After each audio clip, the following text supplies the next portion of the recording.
What's going on, y'all? If you can't tell, it's nighttime, and I'm in my car, and I'm gonna do a little review on chapter, 18. Chapter 18 of Dragon Ball Super. It just came out, so I decided, why not do a review on it? Let's get started. So, before I start anything, I gotta throw out the old spoiler alert. Spoiler alert.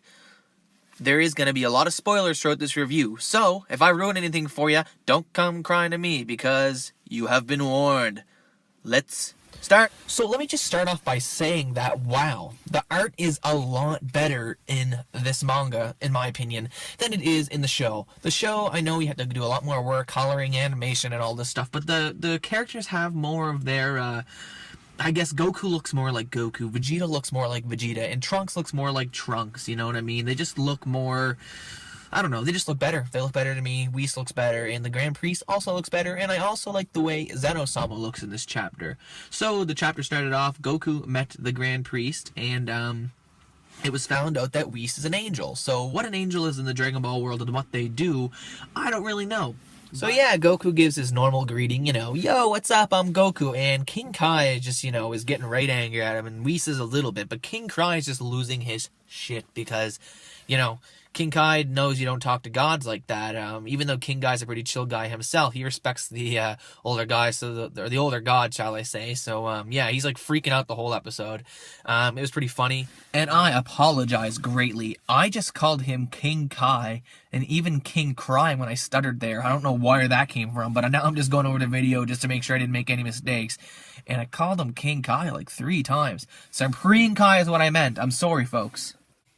But the Grand Priest doesn't seem to care too much. He's like, Supreme Kai says, I'm really sorry we didn't have Goku dress better. We had to rush here. And he goes, well, this is his uniform that he normally wears, right? So it seems like everyone is scared of the Grand Priest, and I'll get more to that later. Not really just scared of him, but they're, they respect the higher gods that are so powerful so much more that, they almost fear them, I guess. And the Grand Priest doesn't seem to mind Goku being the way he is at all. He almost seems to like it. So yes, we find out that the Grand Priest and Whis are angels, and what angels do and what their role is in the Dragon Ball universe, I don't really know. They seem to be the attendants of the God of Destruction, and maybe this Grand Priest is the attendant for Zeno-sama. I don't really know. But yeah, they're angels, and Whis says to Goku that they cannot intervene with any problems. That's why he says, you notice I haven't really fought at all, and I've only been training you guys. That is because it is against the rules for an angel to intervene with stuff like that.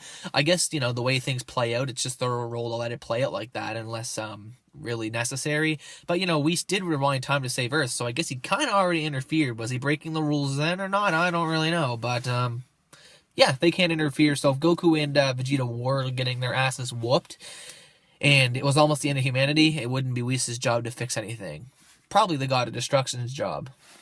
Whis also says that Zeno-sama is so strong that Whis, if he ever was to fight him, he would not be able to even come close to even touching him. So yeah, obviously we know that Zeno-sama is so much stronger than Whis that Whis can't even lay a finger on him, even if he wanted to and tried his hardest. So that's pretty interesting. And yes, so then we meet Zeno-sama. He finally introduces himself, and he seems like a pretty happy guy. Oh, and before that, Whis also said that, you better not, probably best not to, tell Zeno-sama about Goku Black, because, Zeno could get pissed about it and destroy everything. So Goku goes, okay, we won't tell him anything then, right? Because that was one of Goku's ideas, to tell him. And yeah, bad idea. He'd probably destroy everything, kind of like he did in the new chapter, or not the new chapter, the new episode. So yeah, so they meet Zeno-sama. Zeno-sama introduces himself, and it's a pretty cool relationship between Zeno-sama and Goku. So Goku says, you don't need to call me Son Goku, you can just call me Goku. And he goes, oh, nicknames, cool, what do you want to call me? Zeno-sama said that. And Goku says, what about Ally? Or Ali, maybe? No, I'm gonna think it's Ally. And Zeno-sama really likes the name. And Zeno-sama is taking a huge liking to Goku. And of course, Supreme Kai is freaking out, and he's telling Goku not to start talking so casually. And Zeno-sama just looks and gives the stare of death at Supreme Kai and says, shut up, right to Supreme Kai. And Supreme Kai is just like, oh yes, I'm sorry, right? And yeah, so then Zeno-sama asks Goku who wants to play, and Goku says, I can't right now. I don't. I'm too busy. I'm doing something right now. Can I another time? And his two security guards look about to whoop Goku's ass if they even can. I don't know how strong they are. Probably can. And also Zeno-sama looks and gives them the stare death and says, I'll erase you.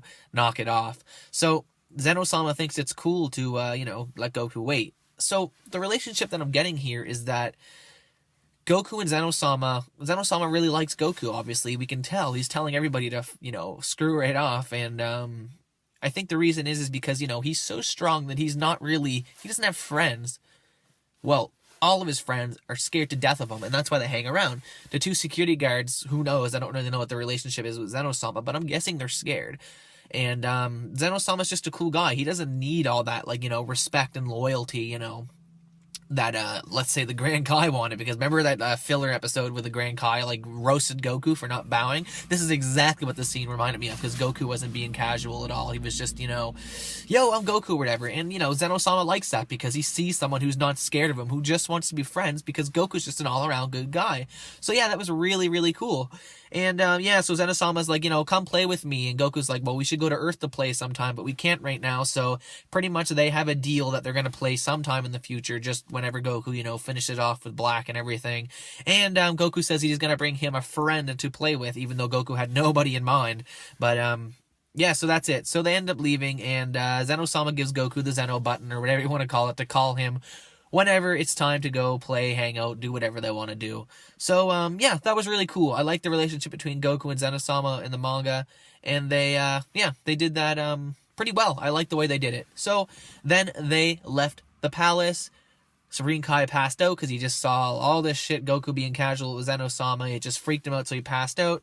And, yeah, that's it. Goku and Zeno-sama are now friends. So that was pretty cool. I like the way they did it in the manga. Good job there. But then we get a flashback to Gawazu. Is that how you say his name? Gawazu? And he calls for Zamasu, and Zamasu is not there. And then we find out that Zamasu is talking to Zuno, which is that sage who knows all things. And he's asking him questions, and he's saying, I'll erase you if you don't answer them, because you know how Zuno is. He doesn't like answering all the questions. You only get one or whatever. And, so he's asking all these questions about the Dragon Balls and all that stuff. So we know that he's coming through with his plan to switch bodies with Goku and kill, what was his two wishes? Oh, yes, immortality and switch bodies with Goku. So that was really cool. We figured that out, but it happened a bit different in the manga. So yeah, when they get back to Earth, we find out that they have guests. And the guest is Kibito and Old Kai. And Beerus is just saying, I remember Supreme Kai said that, oh no, Beerus didn't say that. Goku said, I remember a Supreme Kai who said Kibito was a little bit suspicious. Because they asked, is there any gods who, I guess, hated human? And I guess you can consider Kibito a god. And the Supreme Kai said, well, yes, Kibito is a little bit suspicious. Because in Dragon Ball Z, he was all like, a human shouldn't be on the Supreme Kai's planet, and a human can never lift the Z sword, or a Saiyan can never lift the Z sword. And all of a sudden, Gohan just showed him wrong, and it just showed that he didn't really like humans and didn't really like them on the planet. So Supreme Kai was just saying, yeah, Kibito was a little bit suspicious, and it was brought back in this episode. But then all of a sudden, Kibito says that Old Kai, I'm guessing that's who he meant because he said the Supreme Kai, and the only other Supreme Kai I can think of is Old Kai, who's there with them, and he says that they found out, they got in contact with Zuno, and Zuno told him everything about how Zamasu wanted the Dragon Balls and wanted to know everything about all the Dragon Balls, and was asking if you could switch bodies with the Dragon Balls, which confirms that they all now know that Zamasu wants to switch bodies with Goku. They know that plan, and they also know that the true identity of Goku Black is none other than Zamasu, because they know he wants to use the Dragon Balls, and he did ask if he can switch bodies, so it is confirmed Zamasu is Goku Black. And now they know that, and they're going to do something about it. And another thing that we find out is that, I'm sorry, this thing's right in the way, isn't it? Oh well, it's been there like the whole video, so I might as well just leave it there. Anyways, what was I saying? Ah, yes. So we find out that Zamasu wants to kill Gawasu as well, and we already knew this from the anime, but they found out in the manga because Whis asked Trunks, was he wearing an earring like this? And he holds up, shows an earring, and Trunks says, I can't remember. But then all of a sudden it shows a flashback, and he sees Goku's earring, remembers that he only had one earring on his ear, and it was a Supreme Kai earring. So they know that that's Zamasu, who's Goku Black.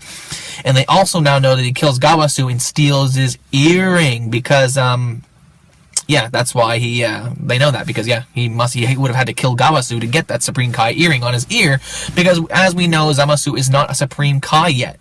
He's not a god. So that's that. I guess, would you consider him a god? I don't know, but he's not up in the Supreme Kai status yet. And I'm sorry if I labeled him Mr. Supreme Kai earlier. That's not what I meant. It's just what I was accidentally calling him.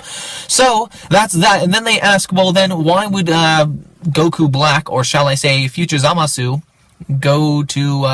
Goku Black, who is present Zamasu, why would he go to Trunks' timeline? Well, the answer to that is quite simple. Supreme Kai died, which meant Beerus died. Goku and all the Z Fighters are all dead, so there's way less of a threat on... Zamasu, or shall I say Goku Black, in the future than there is here in the present, where Beerus could wipe him out with a flick to the forehead, and, so that's that. Pretty cool, huh? Yes, now, Beerus is a little worried because, Whis says that Zamasu could be hiding out in the other world, getting ready to kill any of the gods when it is time to kill him. So, he could be getting ready to kill Zamasu Supreme Kai right now, which could kill the God of Destruction. So, obviously, Beerus is a little bit worried. So, Beerus says, that's it. We're going to confront Zamasu right now. So they go and they talk to Gawasu, and Gawasu says, this is the first time Zamasu has ever, left me, and without telling me. So he was a little worried about him. So yeah, so that's about to go down, and most likely Beerus is also going to kill Beerus is going to kill Zamasu in this timeline as well, which will somehow create a new timeline. Supreme Kai says that too. If he kills Zamasu, a new timeline will be created. Don't really know how that really happens, but yeah, pretty cool. And also, Goku, Vegeta, and Trunks are now getting ready to go to the future to fight Goku Black. And they're all going together. And Bulma's like, wait till Whis and Beerus get back. And they're all like, nah, we're going now. And yeah, she's just like, no wonder you guys were extinct. Which is an insult. So yeah, now they go to the future, and it was kind of cool. Vegeta's just like, oh my god, the Earth has come to this. What a son of a bitch who did this, right? So a bit of character development with Vegeta, actually getting mad that the Earth has been destroyed. I mean, we know he's a good guy now, but for him to actually get pissed off that another timeline's destroyed, show that he's becoming nicer and nicer. And Mai's still alive. We find her laying down, and Trunks takes a senzu bean, puts it in his mouth, and kind of pushes it into Mai's mouth with his mouth, kind of some sort of senzu bean kiss kind of thing. And Goku, this part was pretty funny. Goku's just like, oh my goodness, they pushed mouths up together, and then he gave her the senzu bean and whatever. And Vegeta's just like, don't you and Chi-Chi do that? And Goku's like, no, why not? You guys. And Vegeta's like, you guys are married, and Goku's like, yeah, so what? So apparently Goku and Chi-Chi have never kissed, so that's pretty weird. But it was pretty funny to see Goku's reaction, like a little kid. Oh my god, they're touching mouths. So one of the best parts of this whole chapter just comes up here. And so yeah, Mai's alive and everything. And all of a sudden, Trunks says, well, I want to help you guys fight too. And Vegeta says, you can help us fight if you need it. But right now, you need to protect the time machine and protect that girl. And if anything happens, you guys need to get in the time machine and go back to the past. And that was really cool for Vegeta to say that, because he's not being cocky anymore. He always was, and he always got his ass whooped. And Goku says, hey, look, Vegeta's really changed. He says stuff like that now, right? So yeah, Vegeta actually, being concerned and thinking ahead and thinking that, bad things actually can happen, that he's not just invincible with all this new Super Saiyan Blue power, was really, really cool. For my opinion, that was a major character development for Vegeta, so that was really, really cool. Good job, guys. And right before Goku Black pops up, Goku says that he doesn't have they fly out of the city, and Vegeta says, I don't really have a good feeling about this. I don't think this is going to go over so easy, which is quite worrying. And yeah, Goku Black pops up, and then Vegeta's story is finally like, oh my goodness, I get to fight someone with Kakarot's face. So yeah, he's pretty dang pumped for that. And that was the end of the chapter. So good points, major character development for Vegeta, and a good funny chapter, and a lot of information described very well. So good job on the chapter with that. Bad things, well, I do find it weird how Mai survived after a shockwave from Goku Black's blast, stuttering here, almost killed her. And, yeah, that's a little bit weird, you'd think somebody who's a lot stronger than Majin Buu, well, base form, I'd say he's stronger than Majin Buu. But anyways, somebody who's just on the superhuman level like Black can not kill Ma, even though it was just the shockwave of the blast. I don't know. You thought she would have died, but anyways, that was a little bit weird. But whatever. Chapter was described good. Major Vegeta character development. Good job, guys. I like the chapter. I'm a lot more excited to see what's gonna happen next than I was in the anime. Even though we already kind of know what happens, I'm excited. I'm on a cliffhanger here. I'm really excited to see the next chapter. So good job, guys. Keep up the good work. I'm Quinn Giles. I'm out.